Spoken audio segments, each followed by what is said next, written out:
Hey, good morning, everyone. How are you? It's time for Mantra Monday. We are almost at the end of August. It is Monday, August 24th, and it has been hot as heck. So forgive me, I'm a few minutes late this morning, but this week we're doing the Opulence of the Absolute. We're continuing in this chapter, and we are doing verse 28. So I hope you have your lunch or your coffee or your tea or your water. Probably better to drink water at this time. And let's get into it. Okay.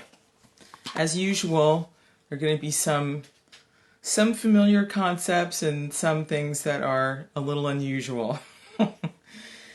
Because we are exploring knowledge that comes from a different cultural paradigm than ours. Specifically, the Vedas, India. And I'm in the process of looking something up here for you because there is something unusual, and I wanted to see if I could get a little bit more information on it. Hey, good morning. Make a comment. Let me know who's here. We're going to get into Mantra Monday. Actually, we are into Mantra Monday. Okay.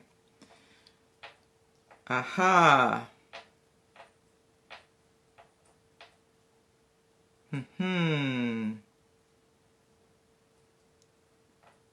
Okay. Very interesting.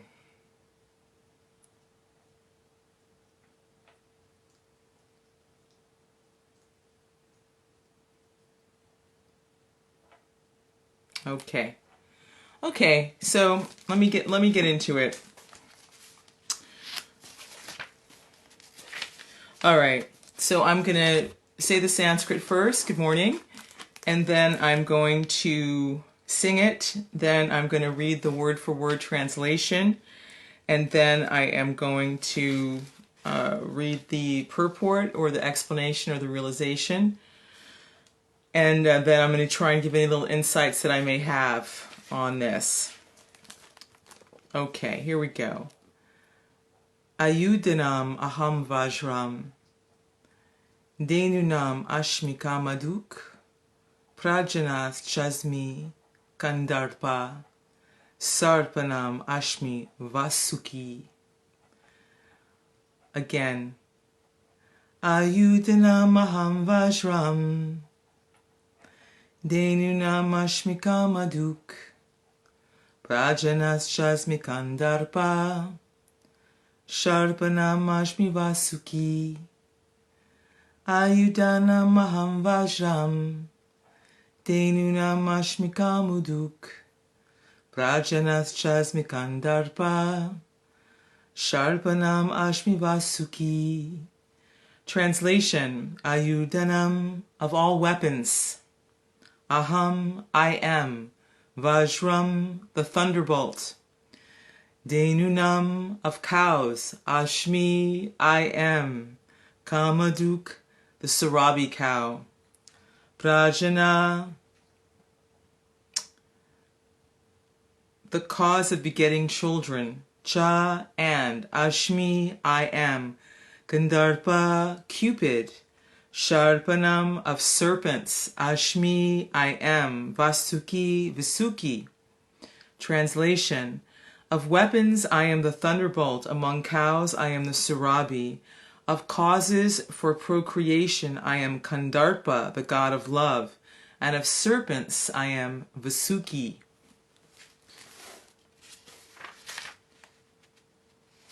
Okay, so this is the purport. The thunderbolt, indeed, a mighty weapon, represents Kṛṣṇa's power. In Kṛṣṇaloka, in the spiritual sky, there are cows which can be milked at any time, and they give as much milk as one likes. Of course, such cows do not exist in this material world, but there is a mention of them in Kṛṣṇaloka. The Lord keeps many such cows, which are called surabhi. It is stated that the Lord is engaged in herding the surabhi cows. Kandarpa is the sex desire for presenting good sons. Therefore, Kandarpa is the representative of Kṛṣṇa. Sometimes sex is engaged in only for sense gratification.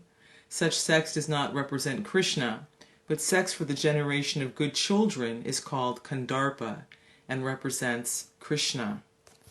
Okay, well, here are a whole bunch of things that are totally opposite of what we accept as a paradigm in the United States and in the West in general. So I'm going to break it down.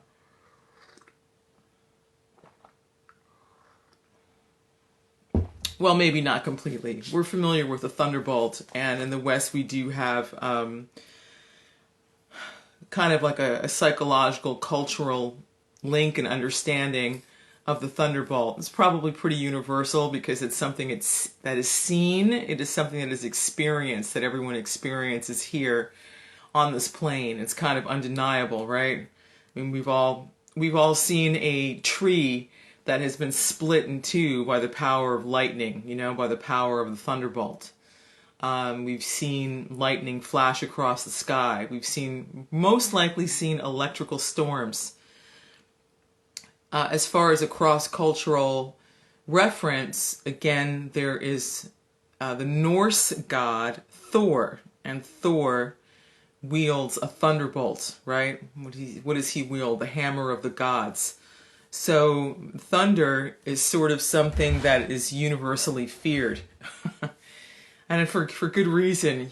I remember when I was living in Brooklyn, there were some pretty wild thunderstorms that we were having, and I remember reading on Eastern Parkway, which is lined with a lot of trees, that there was more than once there was a man that was struck by a thunderbolt, and I think he died or was severely hurt by it. So it's said that if you find yourself in a storm and you are underneath, the last thing, Noah, shh, Mom's doing a video. Your fans are here. Yeah. That the last thing you should do is run under a tree, because a tree acts as a lightning rod.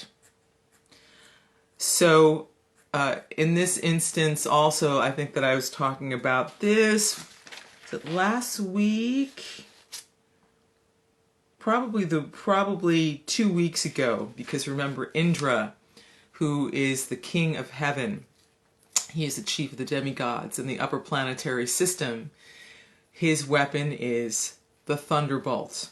So the thunderbolt can be very intimidating. It is very powerful. It holds a tremendous amount of electricity in it, and it's not something that should be messed with by us mere mortals. We need to stay away. So because it is so powerful and really able to go virtually anywhere, this is the representative of the Lord in this chapter called Opulence of the Absolute, where the Creator gives us a corollary, or a way to remember Him here, a way to appreciate Him here as we are moving through this existence on our path of ascension, on our path of self-realization. And a great part of self-realization is appreciation. Okay, so then he says, dhenūnām asmi kāma-dhuk. Of cows, I am the surabhi. So, unlike this society that we live in Vedic culture, cows are very sacred. They are cherished, they are prized, and they are never to be killed, because it is understood that the cow and the bull are worth more alive than dead. What to speak of making hamburgers out of them and torturing them in factory farms and taking away their children and making handbags out of them. and so forth. This is very low consciousness. It's very ignorant because the cow and the bull, they actually bless society in so many different ways, because everything about the cow is antiseptic. Everything about the cow is pure. The urine is pure of the cow, can actually be used medicinally. The manure we're more familiar with as fertilizer, very rich fertilizer. But also, when you take the cow manure and you dry it out and you make patties out of it, it can be used for fuel, specifically for cooking. It can also be used to cool floors. Cow manure is also very powerful as neutralizing and stopping radiation.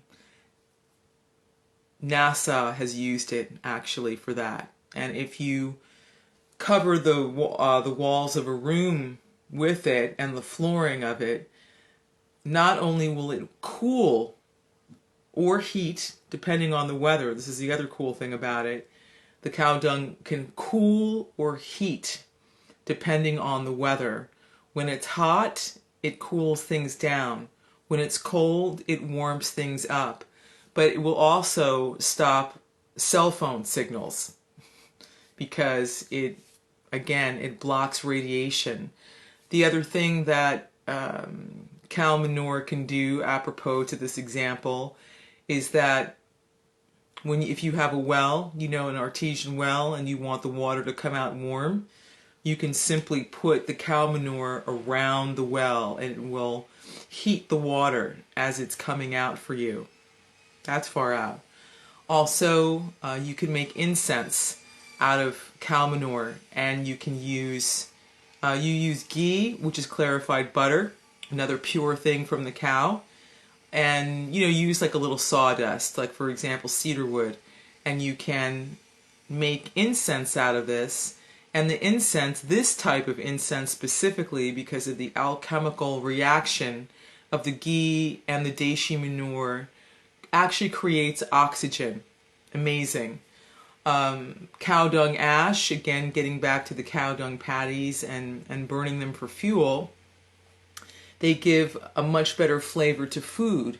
The ash can also be used to wash your teeth with afterwards. And the ash, in large quantities, if you mix it in with grains, it is a natural pesticide, without the side effects of pesticides, because it kills and repels, those little boll weevils and things like that can get into grains and wreak havoc on your grain supply. We've probably all had that experience. If you had a summer house, or if you went to summer camp and you went to go get the oatmeal or the cereal, and there were all these really gross insects in there that had already helped themselves to your cereal. So if you've experienced that, you know what I'm talking about. Also, the cow gives us milk. What do we make for milk? We make ice cream, we make butter, we make yogurt, we make so many nice things. And if the cow is happy and we are dedicated to never killing the mother cow, the quality of the milk products that can be gained from this are just off the charts. Absolutely no comparison to what we call milk here in the United States. Not at all. If you've ever had the opportunity to have raw milk, then you understand what I'm talking about. But just imagine having raw milk from a cow that knows that it's not living in fear, that knows it's not going to be murdered. Because a cow or a bull, they're always valuable. Their urine is always valuable. As long as the living entity is alive, it's going to pee and it's going to poop, right? So these things can be used for medicinal purposes as well, as I mentioned. Also, you can take cow dung ash, and if you're traveling, water quality changes from place to place. And, you can kind of get stomach aches and stuff trying to adjust to different water. But one of the things you can do is that if you have a little cow dung ash, you can take a little bit of that and put it in your water bottle. And that will kill any pathogens that are floating in your water that you can't see with the naked eye. I could go on and on about the glories of the cow. So now this cow, the kāma-dhuk, as is above, so is below, is actually a divine resident of the spiritual world. And as such, because the spiritual world is a transcendentally pastoral existence, life is simple, life is joyful, life is intimate. We're living in a village, and you've probably seen plenty of images of Kṛṣṇa as a cowherd boy with a cow. So Kṛṣṇa spends his time, God always setting the example, of taking care of the cows and bringing them out to pasture and bringing them back at the end of the day. So any devotee, any resident of the spiritual sky can approach, one of these surabhi cows and get unlimited milk without any torture of the cow. So I give a class on cow protection from time to time because it's important to know, it's important to have a different model, not a model of abuse that we have here, which is definitely a trigger point for a lot of people. I know for my vegan friends and my vegetarian friends, because we've never seen anything different. But actually, in Vedic culture, it's considered that if we take care of the cow with love and dedication, that we will actually take on the qualities of the cow. And what are the qualities of the cow? Gentleness, tolerance, peacefulness. Also, I should add that dependence on the cow will relieve us of dependence on fossil fuels of oil and extraction, because, again, Father Bull, he is used for working the land and for tilling, for grinding grains and so forth. So people say, oh, well, this takes so much time and so on and so forth, but what's the rush? If you're living simply and you're not experiencing the stresses of modern life, then all you have to do really is to go within and to understand our relationship with the natural world in a positive, non-violent way. So this is what is meant by ahimsa. This is what is meant by non-violence. But actually living it and treating members of the animal kingdom like our family, in which they are.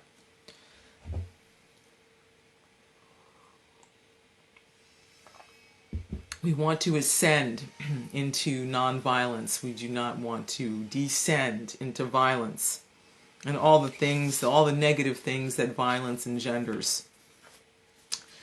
Okay, so then moving on here, it says Kandarpa is the sex desire for presenting good sons. Therefore, Kandarpa is the representative of Kṛṣṇa. Sometimes sex is engaged in only for sense gratification. Such sex does not represent Kṛṣṇa. But sex for the generation of good children is called Kandarpa and represents Kṛṣṇa. Okay, so this is some pretty high-level talk right here. That, let's face it, we are far, far, far, far away from this, that's for sure. I mean, the way we're raised has got nothing to do with this whatsoever. I am Kandarpa, the god of love, and I am Kandarpa, the god of love, of causes for procreation. I am Kandarpa, the god of love.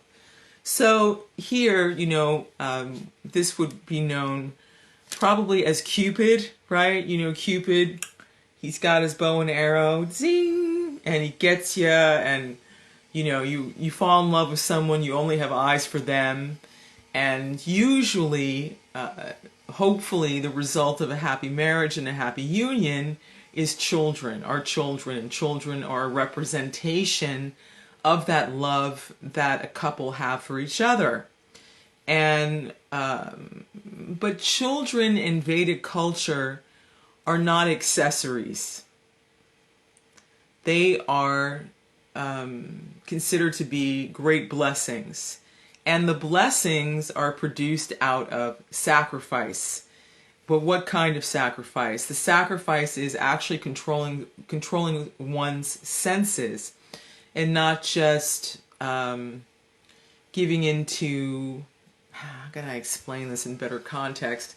Well, I guess I should just start with, where we're at, right? So here, like right from the very beginning, we are more or less groomed, to sexualize the opposite sex, not to see them necessarily as life partners, not to see them as a divine gift. I mean, and if we do, it's purely sort of on a sentimental, romantic level. We're not really prepared to enter into marriage, as a sacred union per se. In other words, not just the symbolism of it, not just the lip service of it, but actually what it's like, from day to day.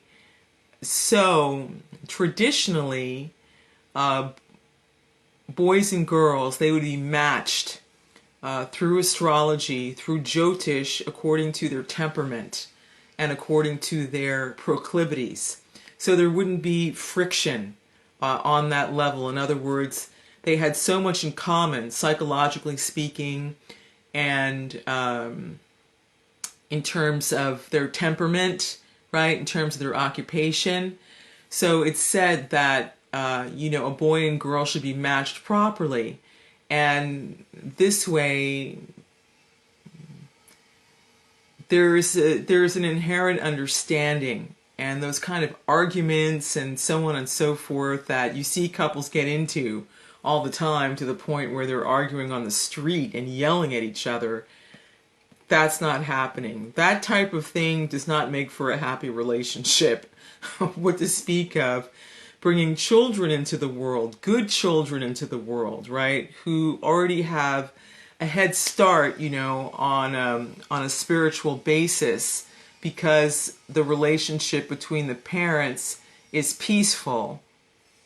And also during the process of procreation, traditionally, parents would go through a period of austerity, where they would actually be meditating and to bring the right child, the right soul, to them. Yeah, to make this act of sex really be a sacred one. I mean, most people, if you talk to them, or if you ask your parents, if you ask your parents when you were conceived, they don't know. They don't know when you were conceived, or in what circumstances where you were conceived, right? A lot of times people are drunk. One of the partners is drunk, or maybe both of the partners is drunk when the child is conceived. In Vedic culture, there's no question of the parents being intoxicated when the child is conceived. And when the child was conceived, the time was picked, and the circumstances, it was a very conscious and deliberate thing.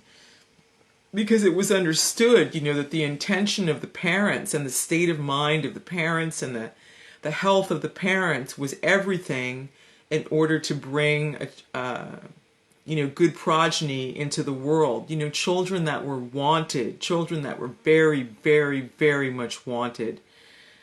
This is very, very important. So, because if you don't have this intentionality when you're having children, we see what happens in society. We have so many unwanted children. We have so many children that are abandoned. So many children that come from broken homes, the parents don't get along, that suffer all kinds of abuse, before they even make it to adolescence, what to speak of adulthood. I was just talking to a friend of mine the other day who was saying she knew someone as an adult who was sexually abused as a child, and she was expressing sympathy for that, and the person said, "Oh, I just thought it was normal. I just thought that was a part of childhood."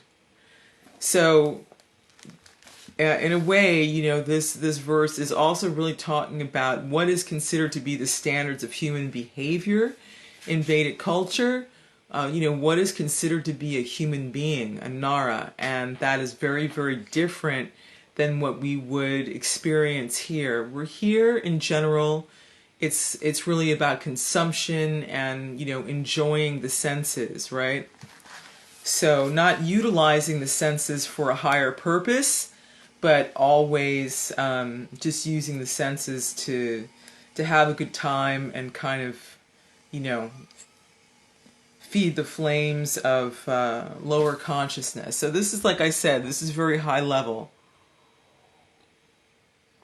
It's not meant to shame anyone, but I just think it's important to kind of understand, where we're at. And I'm certainly not on any high platform here myself. I grew up in the same society as you guys did. But this is good to know. It sets a framework for us. So it's not that there is no sex life, it's not that sex is bad. It's not that. It's everything in context and everything in framework. Sex is a beautiful thing, right? I mean, the song that comes to mind is "Isn't She Lovely" by Stevie Wonder. Isn't she lovely, made from love? And again, just that appreciation of how the Creator is able to bring life through us, and then the responsibility that we have to care, for that life in every respect, from the time of its inception. I guess that's a way of looking at it. It's like even before the time of inception, there is already that taking care, right? And then the inception, and then the birth, the samskaras, the ritual that would go along with that. And then, all the stages of life that a child, will go through, and then setting them on a firm foundation spiritually and materially so they can progress and have a happy life. The parents are extremely responsible. And even if we don't think that we are, we really are. Okay, so then the last thing it says here, well, actually I want to say a little bit more about this. So specifically in the verse, in the purport, he also mentions, having good sons. Of course, it's good children, but also good sons. And so I remember when I used to think about this verse, I used to be like, well, is this a little sexist or something? I have to say, in light of today's world and everything that is going on, and all the crimes that have been revealed of the patriarchy, who had no regard for children, for young girls, and young boys, for that matter, this really hits home. There is definitely a need for good sons, because there is a need for good men, because there is a need for good fathers, not Darth Vaders, not dark fathers who are sworn to darkness and dark activities, but actually fathers that are dedicated to the light and that are dedicated to protecting, not being predatory and inflicting harm, but doing the exact opposite. And gentlemen, we need you. We definitely need you in this world. There's a lot of talk about women and women rising, and yes, okay, that's true, but without protection and a strong support system there, we have a lopsided world, and we can't do everything ourselves, that's for sure. Okay, so props to the good men. And then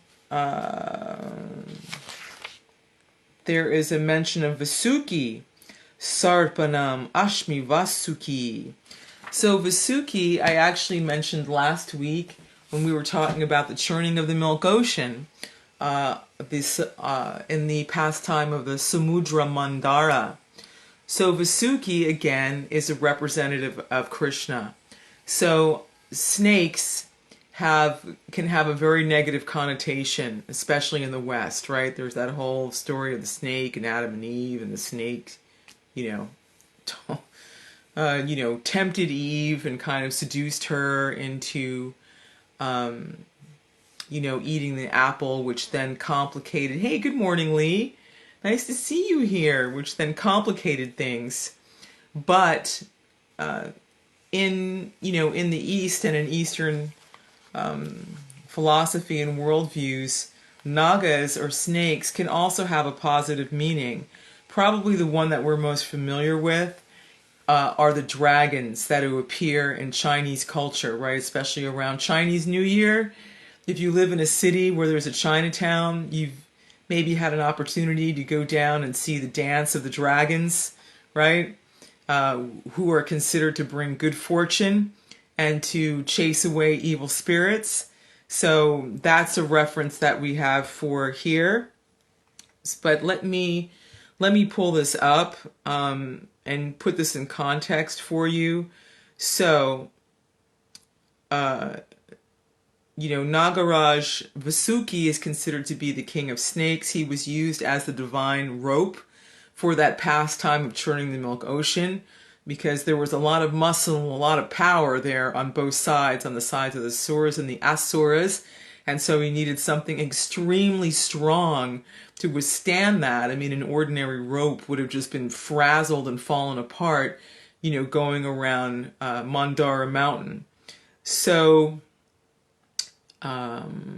there are some other, Vāsuki is the king of the Nagas. He is a devotee of Lord Shiva, and he also wears a beautiful jewel around his neck.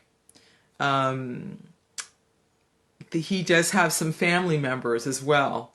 So Sesha, also known as Ananta or Ananta Sesha, is the elder brother of Vāsuki. A devotee of Vishnu, he represents the friendly aspects of snakes as they save food from rodents. So if you've ever had, a rat infestation, if you live in a big city, that's a problem because we don't have any natural predators in the city. We don't have snakes in general to eat the rodents.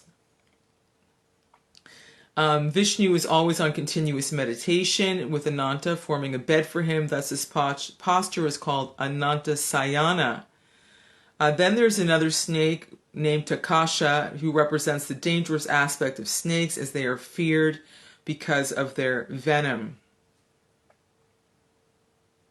So there's actually a place in India where there is a temple where they actually, worship snakes. So I'm going to say that, this worship of snakes, or this temple of snakes, they are specifically, it's related to this idea of Anantasesha and Vāsuki. What else can I say about Vāsuki and Anantasesha? If you've ever seen pictures of Lord Vishnu, you will see that he is lying, on a bed, and that behind him are many, many serpents, So these serpents, they're actually considered to be, and this is way esoteric, y'all, okay? These serpents are considered to be an expansion, and all these serpents are divine serpents, and they are continually chanting or glorifying the glories or the Leela of the Lord. And it is said that because the Lord's pastimes and glories are continually expanding, not even Anantasesha can keep up. So I know this is kind of some wild stuff. Also, what's coming to mind is DNA, right? You'll see on, the medicinal rod, associated with medicine here in the West traditionally, you'll see that there's two snakes that are around that, right? That's interesting. So, and actually there's a really far out picture here that I found on Wiki The deity in this temple embodies both Ananta and Vāsuki into one. A temple devoted to Nagaraj exists in Kaipatur of Ernakulam in Kerala. Okay, it is also known as the Kanati Nagaraj Kshetram. There's a really, really beautiful picture here. I don't know if you can see it. Let's see if I can bring it up for you. Yeah.